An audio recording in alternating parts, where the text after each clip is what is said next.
Assalamualaikum warahmatullahi wabarakatuh. Perkenalkan, saya Aisyatun Nasibah, nomor induk mahasiswa 2002021100081 dari Program Studi Hukum Ekonomi Syariah C, Fakultas Syariah. Di sini saya akan membahas hadis dari segi aspek kualitas dan kuantitas. Dari segi kualitas, pergolongan hadis dilihat dari aspek diterima atau ditolaknya sebuah hadis. Hadis berdasarkan kualitas digolongkan menjadi 4, yakni hadis sahih, hadis hasan, hadis dhaif, dan hadis maudhu. Yang pertama, hadis sahih. Dalam bahasa, sahih berarti sehat. Yang dimaksud sahih adalah ma naqalahu adlun tamuddabti muttaswilus sanadi ghairu mu'allalin wala syadin. Yang artinya, hadis sahih adalah hadis yang dinukil atau diriwayatkan oleh rawi yang adil, sempurna ingatan, sanadnya bersambung-sambung, tidak berilat dan tidak syad. Syarat-syarat hadis sahih: sanadnya bersambung, perawinya bersifat adil, perawinya bersifat sempurna dhabitnya, tidak syad dan tidak ilat. Klasifikasi hadis sahih. Yang pertama, hadis sahih lidzatihi adalah hadis yang sanadnya bersambung, diriwayatkan oleh rijalul hadis yang adil dan sempurna kedhabitannya, tidak syad dan tidak berilat. Yang kedua, hadis sahih li ghairihi adalah hadis hasan jika ada hadis yang sama dengan sanad yang berbeda yang bisa menguatkan dengan syarat derajat hadisnya sama atau lebih thiqah.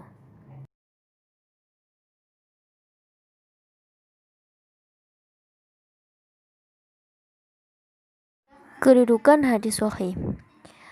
Yang pertama, hadis sahih sebagai sumber ajaran Islam lebih tinggi kedudukannya dari hadis hasan dan dhaif. Yang kedua, semua ulama sepakat menerima hadis sahih sebagai sumber ajaran Islam atau hujjah dalam bidang hukum dan moral. Yang kedua, yakni hadis hasan. Hasan menurut bahasa adalah baik atau bagus.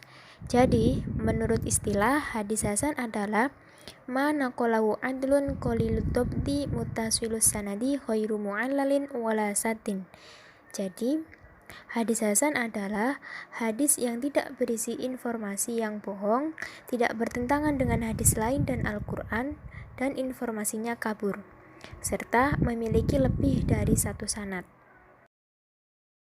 Klasifikasi hadis hasan.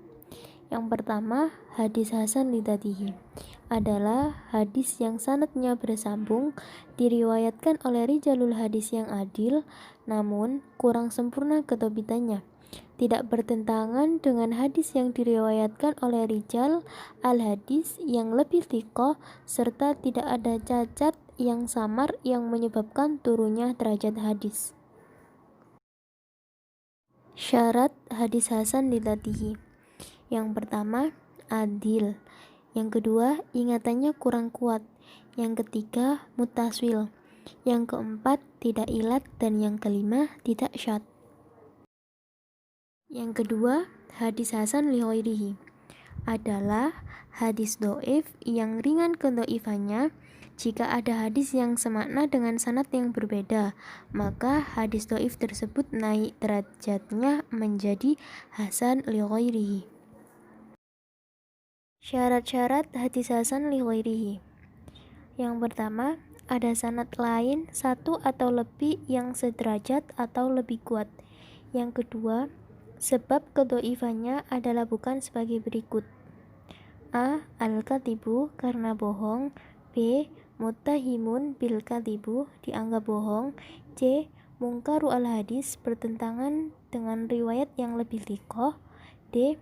Fahsyu al-ghalat, sering melakukan kesalahan fatal dalam meriwayatkan hadis. Yang ketiga, sebab kedhaifannya disebabkan: A. Su'ul al-hifdi, buruk hafalannya. B. Mastur majhul mubham, di antara rijal al-hadisnya yang meriwayatkan tidak dikenal identitasnya. C. Mudallas, terdapat rijal al-hadis yang menyamarkan sanad. D. Munqati, rentetan rijalul hadisnya ada yang putus. Kedudukan hadis hasan. Yang pertama, kedudukan hadis hasan lidatihi adalah di bawah sahih li ghairihi dan di atas hadis hasan li ghairihi. Yang kedua, meskipun derajatnya di bawah hadis sahih, hadis hasan dapat dijadikan sebagai hujah dalam penetapan hukum maupun dalam beramal. Tetapi ada juga ulama yang menolak menjadikan hadis hasan menjadi hujah. Yang ketiga, hadis do'if. Pengertian hadis do'if. Do'if menurut bahasa adalah lemah, lawan dari qawi yang kuat. Adapun definisi istilah, ma faqida syartan au aktsara min syurutis sahih awil hasan. Yang berarti hadis do'if yakni hadis yang kehilangan satu syarat atau lebih dari syarat-syarat hadis sahih atau hadis hasan. Kriteria hadis do'if. Yang pertama, sanadnya tidak bersambung. Yang kedua, kurang adil perawinya. Yang ketiga, kurang dhabit perawinya. Yang keempat, ada syadz atau berselisihan dengan hadis yang diriwayatkan oleh orang yang lebih thiqah. Dan yang kelima, ada ilat atau ada penyebab samar dan tersembunyi. Klasifikasi hadis do'if. Klasifikasi hadis do'if ada 5. Yang pertama, do'if karena tidak bersambung sanadnya terbagi menjadi 3.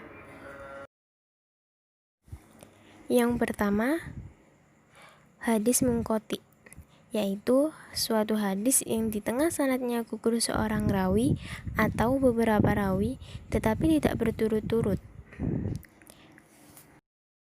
Yang kedua, hadis mu'allaq, yaitu ilmu hadis yang dari permulaan sanadnya gugur seorang rawi atau lebih dengan berturut-turut.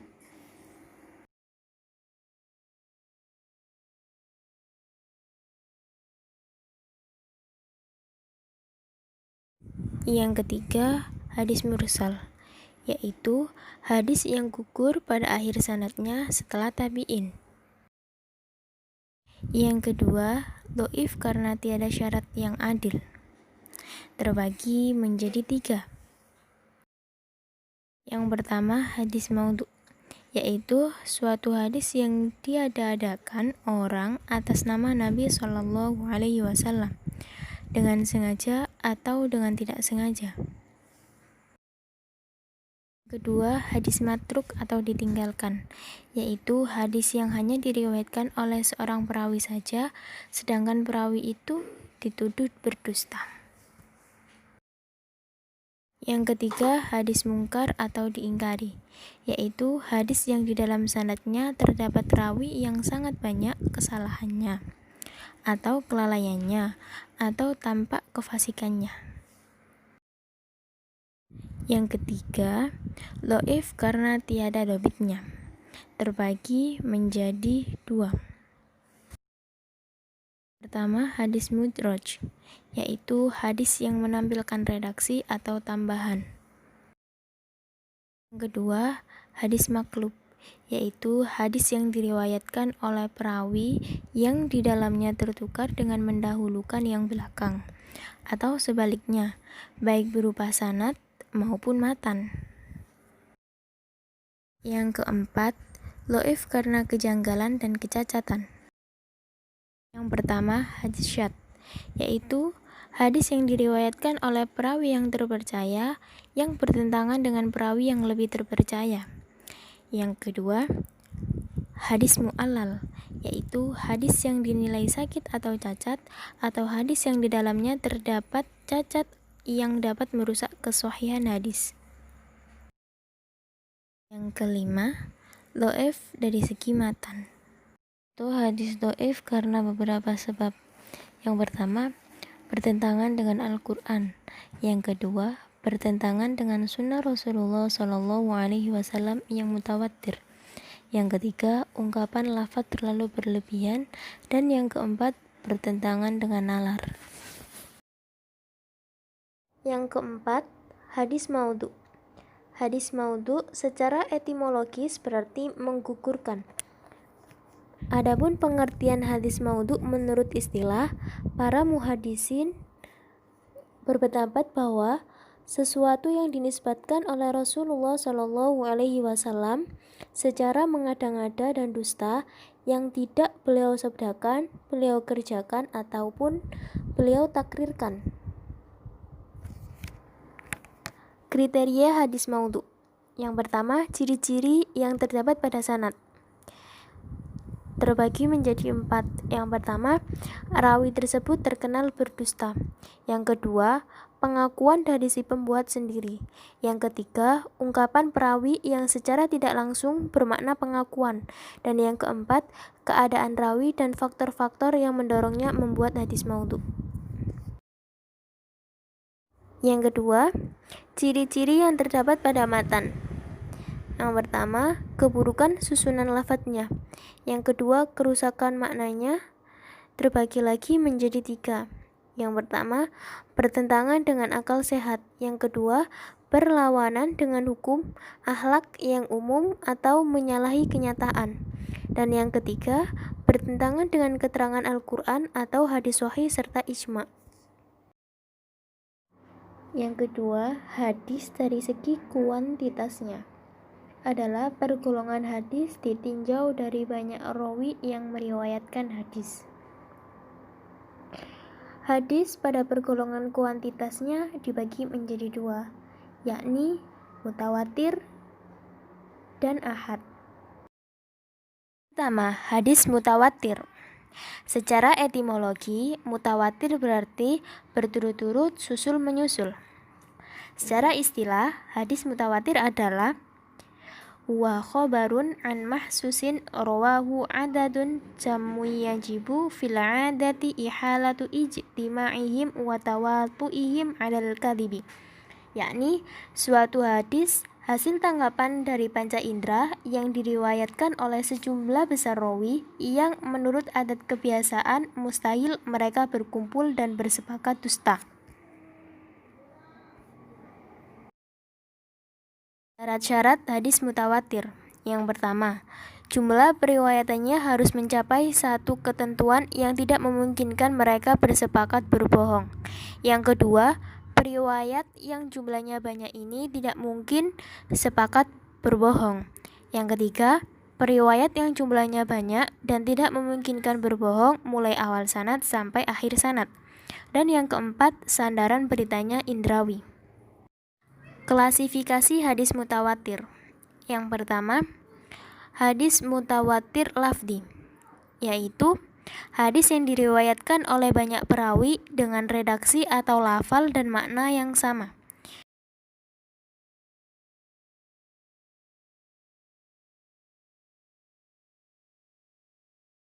Yang kedua, hadis mutawatir maknawi, yaitu hadis mutawatir yang susunan redaksi atau lafalnya berbeda-beda antara periwayat yang satu dengan yang lainnya, tetapi makna masing-masing lafal tersebut sama.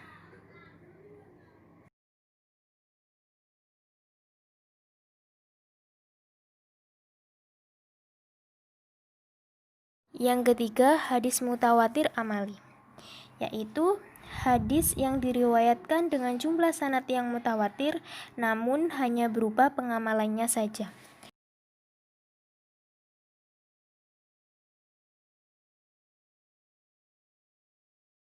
Yang kedua, hadis ahad.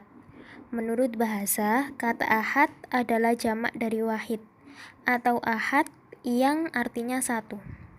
Menurut istilah, hadis ahad adalah huwa ma la yahtawi ala syurutit tawatur, yang artinya hadis ahad yakni hadis yang tidak memenuhi syarat hadis mutawatir.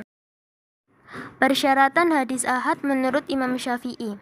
Yang pertama, periwayatannya thiqah dalam agamanya. Yang kedua, periwayat sudah baligh ketika ia menyampaikan hadis.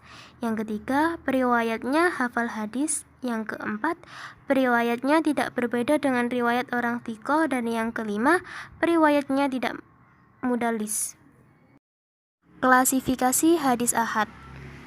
Hadis ahad terbagi menjadi 3, yakni hadis masyhur, hadis aziz, dan hadis gharib. Yang pertama, hadis masyhur. Menurut bahasa, masyhur berarti sudah tersebar atau sudah populer. Menurut istilah, hadis masyhur adalah ma rawahu thalathatu fa aktsara wa lam yasil darajat at-tawatur, yakni hadis yang diriwayatkan oleh 3 orang atau lebih serta belum mencapai derajat mutawatir. Yang kedua, hadis aziz. Menurut bahasa berarti hadis yang mulia atau hadis yang kuat.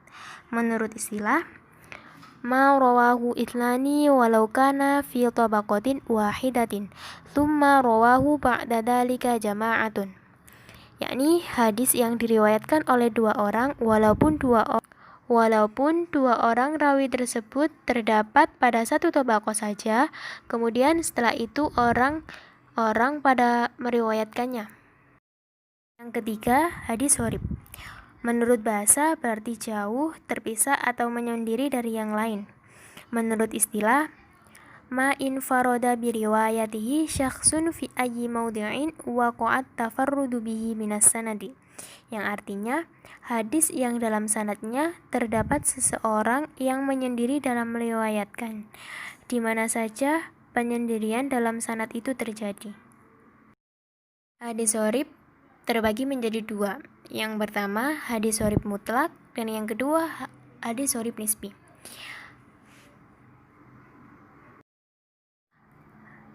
Hadis gharib mutlak adalah gharib mutlak bila penyendiriannya itu mengenai personalinanya, sekalipun penyendirian tersebut hanya terdapat dalam satu tabaqat.